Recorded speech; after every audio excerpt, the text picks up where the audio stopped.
ഈ കയ്യടികൾ മനുഷ്യനെ സ്വാധീനിക്കുമെന്നാണ് പറയുന്നത്. അത് നമ്മളെ ദുരന്തമുഖത്തിൽ നിൽക്കുകയാണെങ്കിലും സ്വാധീനിക്കപ്പെടും കയ്യടികൾ എന്നാണ് ഇപ്പോൾ നമുക്ക് മനസ്സിലാകുന്നത്.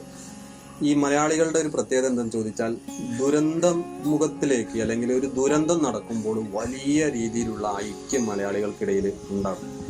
അർജുൻ്റെ ട്രക്ക് മണ്ണിനടിയിൽ പെട്ടപ്പോൾ അർജുൻ തിരിച്ചു വരാൻ വേണ്ടിയും അർജുൻ്റെ തിരിച്ചുവരവിന് വേണ്ടിയിട്ടും മലയാളികളെല്ലാം കാത്തിരിക്കുകയായിരുന്നു, പ്രാർത്ഥനയോടെ എന്നുള്ളതാണ് സത്യം.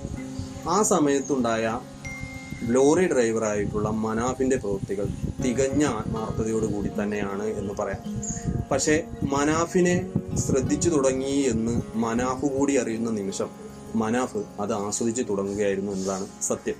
ആ സമയത്ത് മനാഫിന് കിട്ടിയ കയ്യടികളാണ് പിന്നീട് മനാഫിനെ ഈ സ്ഥിതിയിലേക്ക് എത്തിച്ചത് എന്താണ് യാഥാർത്ഥ്യം. ഒരു വൈകാരിക മനുഷ്യനായ മനാഫിന് സമൂഹത്തിൽ നിന്നും മറ്റ് ഇടങ്ങളിൽ നിന്നും കിട്ടിയ കയ്യടികളിൽ വല്ലാത്ത സന്തോഷമുണ്ടായിരുന്നു.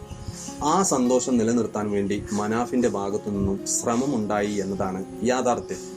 പക്ഷേ അങ്ങനെയൊക്കെ ആണെങ്കിലും മനാഫ് ചെയ്യുന്ന പ്രവൃത്തികൾ ഞങ്ങൾക്ക് ശല്യമുണ്ടാക്കുന്നു എന്ന് പറയുന്ന നിമിഷം മുതൽ മനാഫ് ചെയ്യേണ്ടത് എന്തെന്ന് ചോദിച്ചാൽ, താൻ ചെയ്തുകൊണ്ടിരിക്കുന്ന പ്രവൃത്തികൾ അത് നല്ലതോ ചീത്തയോ എന്തുതന്നെയാകട്ടെ ആ പ്രവൃത്തികൾ നിർത്തുക എന്നതാണ് മനാഫ് ചെയ്യേണ്ട പ്രധാനപ്പെട്ട കർത്തവ്യം, അല്ലെങ്കിൽ മനാഫ് ചെയ്യേണ്ട പ്രധാനപ്പെട്ട കാര്യം.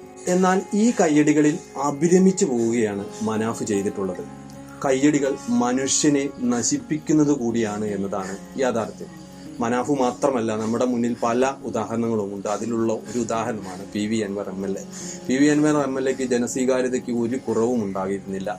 പക്ഷേ PV അൻവർ MLA ഈ അടുത്ത കാലത്തായി ഉന്നയിച്ച വിഷയങ്ങൾക്കൊക്കെ അദ്ദേഹത്തെ പിന്തുണയ്ക്കുന്ന പാർട്ടിയിൽ നിന്നും അണികളിൽ നിന്നടക്കം ധാരാളം കയ്യടികൾ ലഭിച്ചിരുന്നു.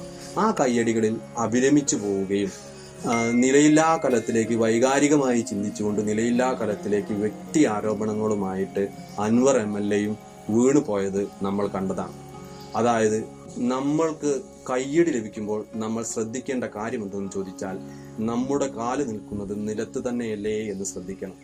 കയ്യടികളിൽ നമ്മുടെ കാല് ഉയർന്നു പോവുകയാണെങ്കിൽ ഇത്രയാണ് കാര്യമുള്ളൂ, നമ്മൾ എയറിലാകാൻ സാധ്യതയുണ്ട് എന്നതാണ്.